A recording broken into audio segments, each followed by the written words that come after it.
grave, c'est l'AMU. C'est l'AMU, c'est l'assurance maladie. Avant la privatisation, comme ça a été décidé, comme dans toutes les sociétés qui sont publiques, qui sont parapubliques avaient leur propre assurance. Les sociétés privées ou les sociétés parapubliques avaient leur propre assurance. Certains étaient assurés ailleurs, d'autres étaient assurés, tout ça. Et donc, leurs employés se soignaient dans les cliniques. Et dans le cas d'espèce, Togocom et Togocel avaient une assurance dans un groupe d'assureurs qu'on appelle Oléa, à 80% pris en charge par la société et 20% par l'employé. Mais quand ils ont introduit leurs histoires de AMU, la société, les Malgaches ont rompu les contrats d'assurance qu'ils avaient avec l'assureur privé pour s'aligner sur l'assurance de AMU. Donc du coup, aujourd'hui, à Togo Télécom, les 13e mois, on prélève l'AMU sur le 13e mois, on prélève l'AMU sur les calculs, les pensions, les calculs de retraite, les pensions de retraite des gens, on prélève sur les indemnités de fin de carrière, et on prélève l'argent sur tout. Il en est de même pour les autres sociétés. On prélève de l'argent, on prélève l'AMU sur tout. Et les gens n'ont plus leur assurance pour aller se soigner dans les cliniques où ils avaient des contrats avec leur société, mais on leur prélève l'AMU pour aller se soigner dans les CMS. Puisque l'AMU, c'est en grande partie, c'est dans les CMS. Et les CMS au Togo, là, ils ont quel matériel? Comment vous pouvez quitter une assurance d'une société qui a fait l'assurance avec des grandes cliniques où il y a des plateaux techniques élevés, des plateaux techniques conséquents, et du jour au lendemain, on vous prélève l'argent, mais vous devez aller vous soigner dans un CMS. Les CMS là, il n'y a que les alcools et les produits génériques. Hein. Et quand ça ne va pas dans les CMS, maintenant c'est là où vous allez à Dr Lafia ou bien Saint-Pélérin. Et à Saint-Pélérin, il faut déposer de l'argent garanti avant qu'on vous soigne. Donc voilà ce qui se passe. Donc l'AMU est devenu un système d'escroquerie, d'arnaque qui permet à ceux qui l'ont inventé, donc ceux qui l'utilisent aujourd'hui, le gouvernement et leurs amis qui sont derrière, de racketter les populations, de faire les poches aux fonctionnaires. Voilà ce qui se passe avec l'AMU. Donc on oblige des gens à qui on prélève suffisamment d'argent sur leur salaire, sur leur pension, d'aller se soigner dans les CMS. Où il n'y a que les paracétamol, les produits génériques et parfois même pas d'alcool. Et ce Togo-là, les gens estiment que ça évolue. Les gens estiment que ce Togo-là évolue. Et derrière l'AMU, il y a qui? Il y a Fonya Simbe, il y a Ingrid Awade, il y a tout leur réseau. C'est ça. C'est ça. Parce qu'au départ, quand ils ont dit on lance l'assurance quoi, universelle, l'AMU, personne n'a compris pourquoi il y avait déjà l'INAM et on avait dissocié l'AMU de l'INAM. Parce qu'on ne voulait pas confier tout ça à une seule personne. Parce qu'au départ, les réseaux au sein du pouvoir qui ont des réseaux de lobbying et de pression qui agissent dans l'ombre au sein du pouvoir et qui ont souvent des colorations ethniques et népotistes, ne voulaient pas que l'AMU soit gérée par la dame qui gérait l'INAM depuis longtemps. Donc, ils ont fait quoi? Ils ont dit, on va dissocier l'AMU de l'INAM. On va dissocier l'AMU de l'INAM. Parce que, voilà, donc, on a confié donc l'AMU à ce réseau-là. Et c'est ce réseau-là qui vient maintenant de prendre le contrôle de l'INAM. Si vous lisez l'actualité, vous comprenez ce que je viens de dire. C'est ce réseau-là qui contrôlait, à qui on a créé exclusivement l'AMU, qui prend maintenant le contrôle de l'INAM. C'est ça la réalité. C'est comme ça que le Togo est géré. Un pays qui est géré sur des bases de l'ethnocentrisme, du tribalisme, du népotisme, où à chaque fois qu'on doit prendre une décision, on doit nommer quelqu'un, on doit faire évoluer un projet, l'ethnie, la religion, ou je ne sais quoi, ou doit passer avant, ce pays ne peut jamais évoluer. Et donc, l'AMU est devenu aujourd'hui un monstre. Est devenu un monstre qui est en train de faire les poches aux travailleurs. Parce qu'il n'y a aucune raison à ce que dans un pays, on ait deux assurances. On aurait pu greffer, on aurait pu, dans la continuité de l'UNAM, continuer avec l'AMU et puis laisser les gens qui sont dans l'assurance privée continuer, par leur truc d'assurance privée. Mais, comme on a construit un hôpital privé, on a pris de l'argent un peu partout, on veut renflouer les caisses. Il faut faire les poches aux travailleurs, il faut faire les poches aux populations. Aujourd'hui, vous allez à l'hôpital Lafier, ou je ne sais pas comment vous l'appelez, il faut déposer une garantie pour vous faire soigner. Encore faut-il se poser la question sur la compétence des médecins qui interviennent là-bas. On a amené tous les médecins militaires là-bas, même ceux qui n'ont pas encore achevé leur formation, ils sont tous là-bas. Tous ceux qui n'ont même pas encore fini leur formation, on les a amenés là-bas. Parce qu'on veut des gens sur lesquels on a le contrôle.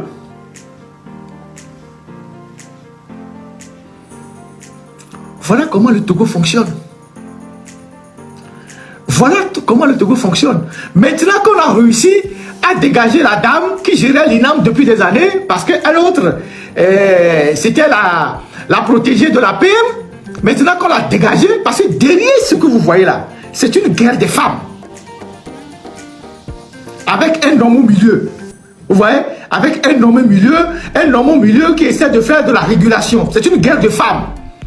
Maintenant qu'on ne pouvait pas donner la mue à l'INAM, parce que celui qui gérait l'INAM était d'un clan.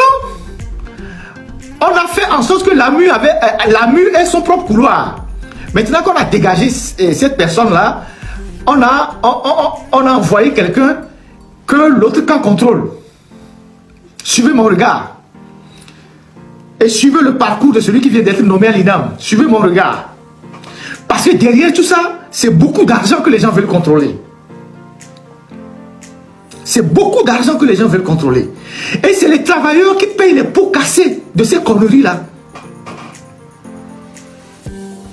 C'est les travailleurs qui payent les pots cassés de ces conneries-là. Donc, on va vous prélever de l'argent et on vous oblige à aller vous soigner dans des structures de santé qui n'ont pas de plateau technique, qui n'ont rien, qui n'ont que de l'alcool, des produits génériques. On dit d'aller vous soigner dans les CMS. C'est quand ça ne va pas dans les CMS que vous allez à l'hôpital Lafia. L'hôpital Lafia, c'est toute une autre histoire. Comment est-ce qu'on peut prendre de l'argent de la Caisse nationale de sécurité sociale, l'argent des travailleurs, pour aller créer un hôpital qu'on gère sous le registre d'une institution privée? Comment est-ce qu'on peut prendre l'argent des travailleurs pour aller créer un hôpital qu'on gère à titre privé? Comment est-ce qu'on peut prendre l'argent des travailleurs pour aller créer une brasserie qu'on gère à titre privé? On raconte à qui? Et vous avez des Togolais qui défendent ça. Tous ces conflits d'intérêts, tous ces réseaux mafieux qui veulent contrôler tous les pans de l'économie du pays, qui saignent les populations, qui saignent les travailleurs, qui saignent la masse. Personne ne se pose la question de savoir pourquoi ils font ça, à qui ils rendent compte. Et que font-ils de l'argent?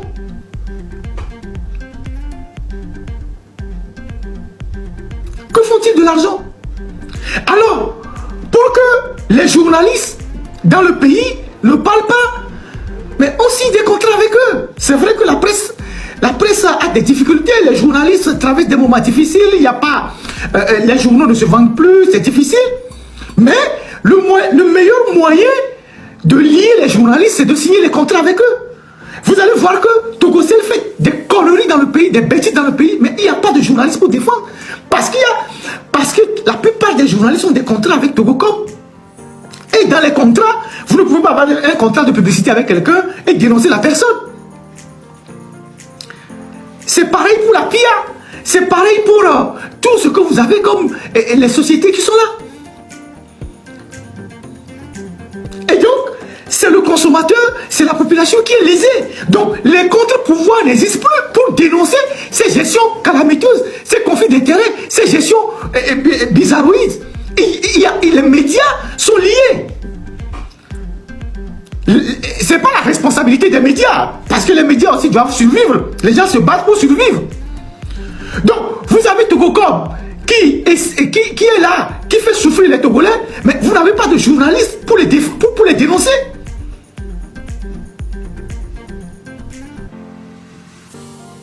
Le jour où il y a un journaliste au Togo qui n'a pas de contrat, qui est écrit sur Togocom, c'est un autre journaliste qui va l'appeler pour dire non, non, il ne faut pas écrire. Viens, je vais t'amener chez le DG, on va te signer un contrat. Une société où il n'y a pas de presse indépendante, il n'y a pas de journalistes indépendants, mais c'est une société qui ne peut pas progresser. C'est une société qui est morte. C'est une société qui est morte.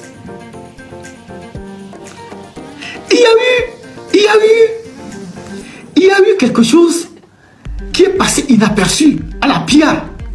La dernière fois, la ministre de la Communication, Madame Kuigan, a amené des journalistes. Ils étaient en train de faire une opération de communication à la PIA là-bas pour aller visiter l'usine. Après, ils sont sortis pour montrer des trucs à l'usine. Mais il y a quelque chose que un des messieurs là-bas a dit qui a échappé à tout le monde ou que les gens n'ont pas vu. Et ils ont dit que dans la filière soja, ils ont voulu créer une industrie, ils ont créé des transformations et qu'au départ, ils avaient 1500 employés pour l'usine de soja et faute de matières premières, aujourd'hui, se retrouvent à peine avec 200 personnes. Il a dit ça. Mais, comme les gens lisent les reportages, comme tout le monde, personne n'a vu ces détails-là. Alors, si un Indien vient nous dire qu'eux ont créé une chaîne de valeur sur la filière soja et dans leurs prévisions, il fallait employer 1500 personnes. Ils avaient commencé par 1500 personnes et aujourd'hui se retrouvent avec moins de 200 personnes. Disons 2 ou 3 ans après, ça veut dire qu'ils ont fait de mauvaises prévisions. Ça veut dire que leurs prévisions étaient fausses. Et mais ça veut dire aussi que la PIA sur le secteur agricole ne marche pas. Mais moi je sais que derrière ce qu'il dit, il y a une autre réalité. C'est que ils ont créé un réseau pour sortir le soja du pays. Donc ils ne font plus de transformation locale, en tout cas pas à grande échelle. Eux, les Indiens qui ont promis de changer le soja, de faire une transformation locale, sont devenus des exportateurs de soja. Donc les gens sont liés dans le pays. Les gens sont liés dans le pays. Vous avez vu dans la dernière période, les journalistes qui ont reçu des menaces après l'incident au siège de la CDPA, comment les gens étaient menacés et tout et tout. C'est ça la réalité du Togo. Donc, Togocom, pour revenir à Togocom, ils font des bêtises, ils trichent la population, ils volent l'argent sur les petits-monnaies, ils ont des taxations, mais personne ne les dénonce. À part quelques courageux sur les réseaux sociaux, personne ne les dénonce. Vous avez la Caisse nationale de sécurité qui a pris l'argent des travailleurs pour aller créer une brasserie. Est-ce que la sécurité sociale peut aller créer une brasserie? C'est comme la société de sécurité sociale investit dans une industrie de tabac. Puisque l'alcool nuit gravement à la santé, comme le tabac. Donc, une institution, la Caisse nationale de sécurité sociale, qui doit veiller au bien-être des populations, des travailleurs, peut prendre l'argent pour aller investir dans l'alcool. Maintenant, tous les gains qu'ils récoltent là, dans la brasserie là-bas, toutes les dividendes, les bénéfices là, pourquoi ils n'augmentent pas les pensions et pourquoi ils n'améliorent pas les conditions des retraités et surtout l'argent qu'on accorde aux enfants là, comment ils appellent ça? Je suis même débordé.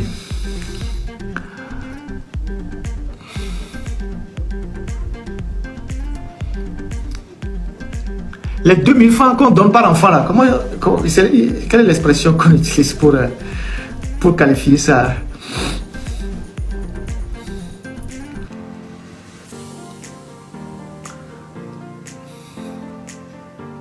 Non, c'est pas ce qu'on a su, voilà. Les allocations pour les enfants.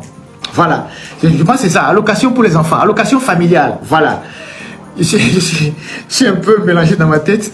Je suis un peu fatigué aussi. L'allocation familiale. L'allocation familiale au Togo, payée par la caisse de sécurité sociale, est de 2000 francs par enfant. Ou bien c'est ça, non? C'est 2000 francs, non? Et ça date de 1960.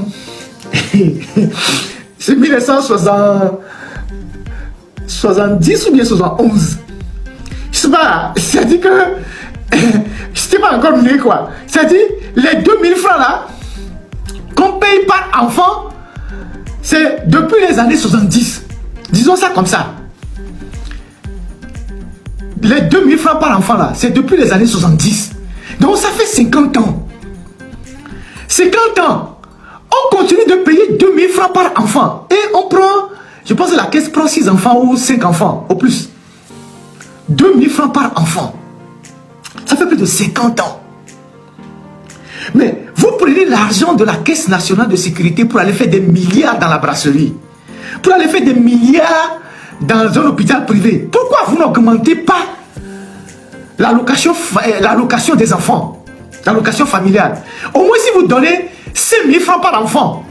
Si vous donnez au moins 5 000 francs par enfant. 5 000 francs même, c'est le minimum que je dis ça. Si vous donnez 5 000 francs par enfant.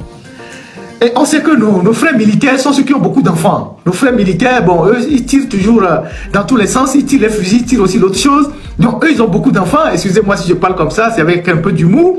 Nos frères militaires, ils ont beaucoup d'enfants. Si un militaire a 6 enfants, et vous lui donnez au moins 5 000 francs par enfant, au moins, il sort à la fin du mois avec 30 000 francs. Plus son salaire. Il va vivre. On peut acheter des fournitures à l'enfant. On va acheter des chaussures à l'enfant. Les habits à l'enfant. Est-ce que vous, les barons, vous donnez 5 000 francs par jour à vos enfants?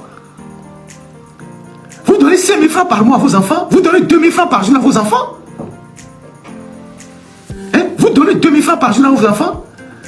J'avais parlé des enfants de Kugan là. Quand ils sortaient, quand Kugan était président de l'Assemblée, quand ils sortent pour faire les courses là, c'est 500 000 francs qu'on leur donne par enfant.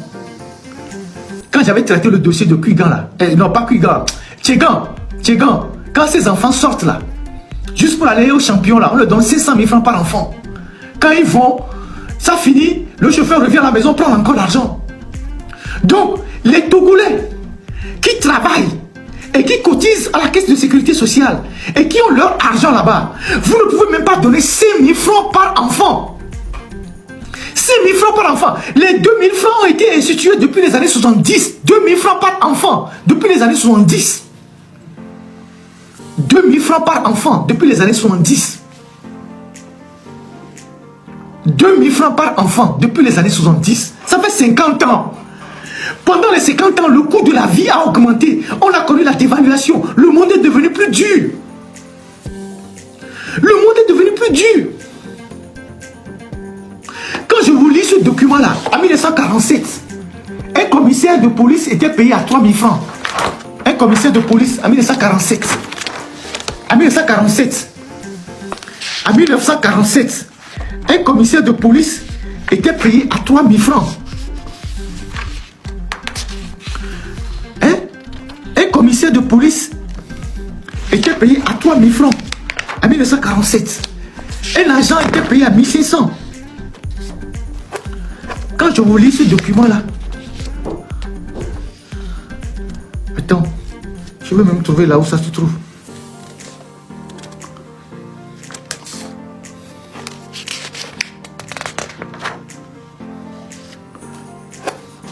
Un commissaire de police. Aujourd'hui, combien gagne un commissaire de police? Alors, pourquoi vous maintenez 2 000 francs qu'on a institué depuis 1970 jusqu'à ce jour? Vous-même, vous mangez 2 000 francs par mois. Vous bouffez 2 000 francs par jour. Vos enfants sont à 2 000 francs par jour.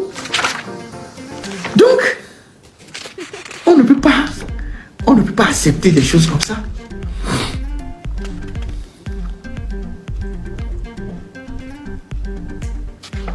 On ne peut pas accepter des choses comme ça.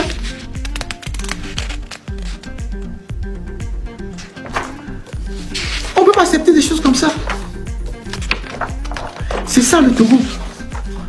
Et les gens ne veulent pas qu'on en parle. Hein? Les Togolais sont devenus des malheureux dans leur propre pays. Des gens malheureux dans leur propre pays. Hein? Hein? Les gens sont devenus des mendiants. Hein? Des mendiants dans leur propre pays. Des malheureux. Hein? Ceux qui sont devenus, ceux qui demandent plus d'argent aujourd'hui au Togo, c'est les fonctionnaires. C'est les fonctionnaires qui demandent plus de l'argent aujourd'hui au Togo. La dernière fois, je vous le disais, vous avez eu toutes les difficultés, à percevoir vos salaires de fin du mois. Il y a eu un léger retard. Le mois passé, il y a eu un léger retard dans la mise à disposition de vos salaires. Les fonctionnaires qui sont ici, là, vous pouvez témoigner, non? On vous a payé par vague. On a payé les militaires, comme toujours le 25. On a payé les policiers autour du 30. Et les autres, on les a payés à compte-gouttes. C'est parce que le pays commence par avoir des difficultés. C'est parce que le pays commence par avoir des difficultés. C'est ça. Parce que la corruption, la grande partie de l'argent qui passe par les autres circuits, passe par la corruption. Et donc, il n'y a plus d'argent dans les caisses, sans oublier les dettes colossales que le Togo a engrangées. Donc, il arrivera des moments où vous aurez des difficultés. Comment appelle-t-on? Le Congo-Brazzaville. Hein? Denis Sassou Nguesso, qui est l'ami personnel de Faure Gnassingbé, où il va se ressourcer régulièrement. Lisez un peu l'actualité sur la Guinée, le Congo-Brazzaville. Le Congo-Brazzaville a des difficultés financières, malgré que ce soit un grand producteur de pétrole. C'est des pays comme la Guinée équatoriale qui prêtent l'argent au Congo-Brazzaville pour payer les salaires. Il y a des grèves partout. Ça risque d'arriver au Togo à cause de la corruption, à cause du manque de transparence dans la gestion des ressources publiques. Parce que les prédateurs deviennent de plus en plus nombreux.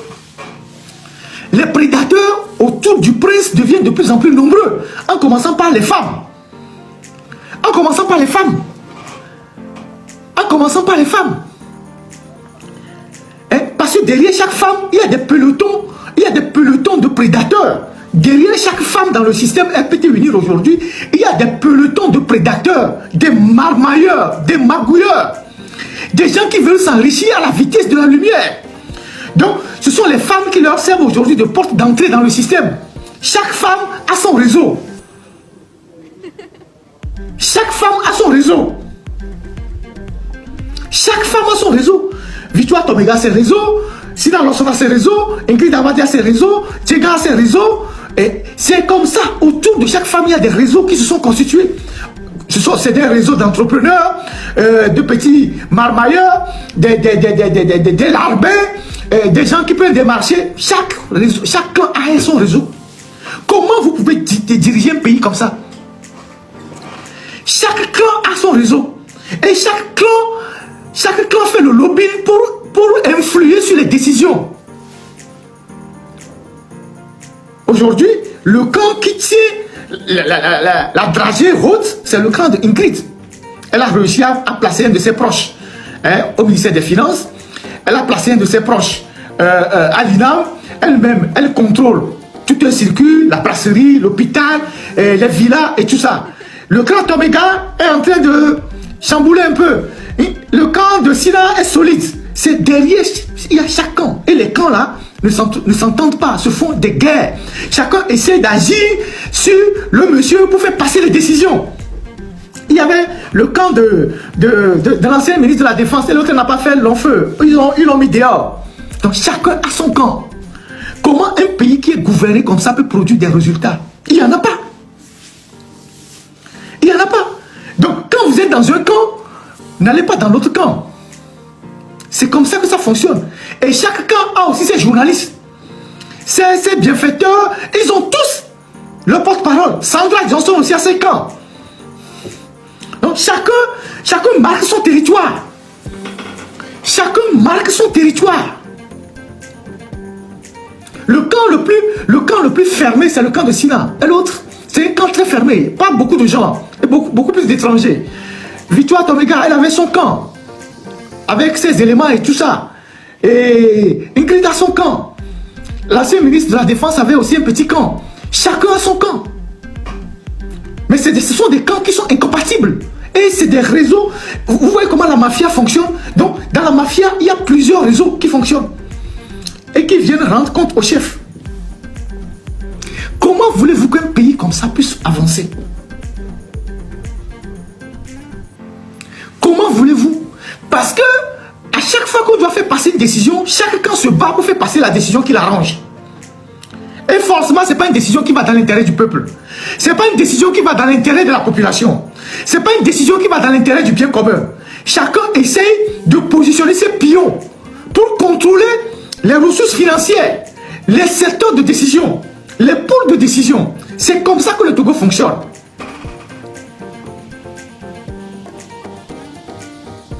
Comment voulez-vous qu'un pays comme ça puisse produire des résultats? Il n'y en aura jamais. Il n'y en aura jamais. Il n'y en aura jamais. Parce que le ministre des Finances, qui est l'argentier du pays, s'il est d'un camp, il va sevrer les autres camps de moyens pour aller au bout de leur projet. Si le patron, celui qui gère le pays, il a une affection pour un camp, il va torpiller les projets des autres. Ils vont ralentir les projets que les autres camps ont. C'est ça la réalité. C'est ça la réalité. Donc, l'enquête que nous avons eu à faire et que j'ai promis que nous allons publier les résultats bientôt, vous allez voir comment est-ce que tous ces camps-là fonctionnent et comment ces camps, les familles sont rentrées, se sont entremêlées entre eux. Et vous allez voir comment les gens influent sur les décisions. Et vous allez comprendre pourquoi le Togo ne peut jamais avancer. Parce que quand vous voyez réellement les données, vous avez toutes les données, vous pouvez faire une analyse de façon dépassionnée et objective. C'est ça la réalité. Vous avez, c'est-à-dire que ce que je dis là, les ramifications sont partout.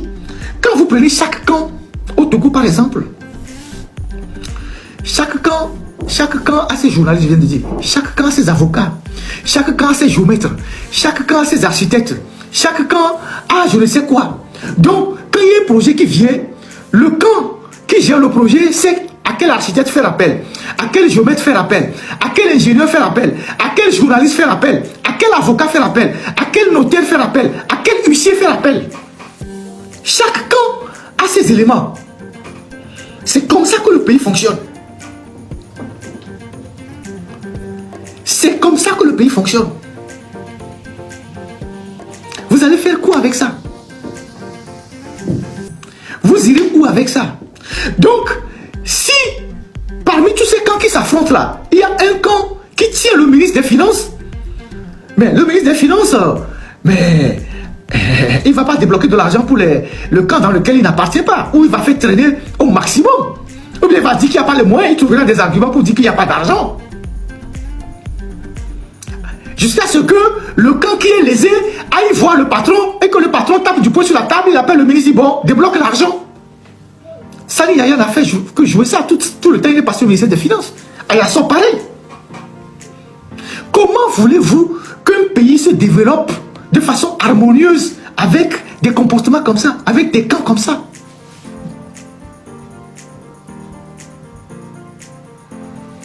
Aujourd'hui, vous avez les gens qui sont à l'OTR.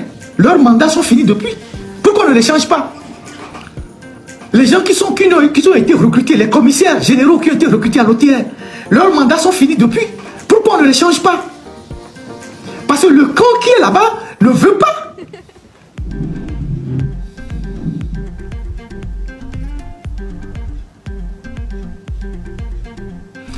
Donc, voilà ce qui se passe dans notre pays. Et il est inquiétant que si cette façon de gouverner le pays continue, même dans 10 ans, dans 20 ans, le Togo sera toujours là où il est. Sinon, on va encore régresser. On va encore régresser. On va encore régresser. Si le pays continue de fonctionner comme ça, on va encore régresser. Faure Gnassingbé, lui, ce qui l'intéresse, c'est d'être dans le fauteuil présidentiel. Il attend la fin de la transition là. La fin de la transition là. Quand il va devenir président du Conseil d'État, j'espère qu'on va l'appeler Premier ministre avec tous les pouvoirs, il va se débarrasser de tous ces gens-là qui sont autour de lui. Il va faire émerger de nouvelles personnes en conservant quelques anciens juste. Il va faire venir de nouveaux extrémistes, de nouveaux voleurs, de nouveaux mangeurs, de nouveaux buveurs de lait, comme on le dit, pour continuer l'aventure. Il n'attend que la fin de la transition, quand il va changer de, je sais pas, de poste ou bien d'appellation, il va se séparer de certains, c'est clair. On voit déjà ce qu'il va mettre dehors.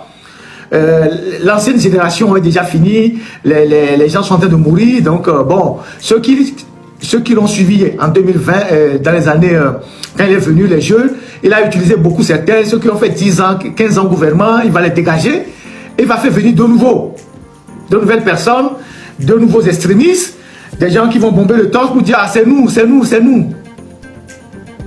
Et ça va continuer comme ça.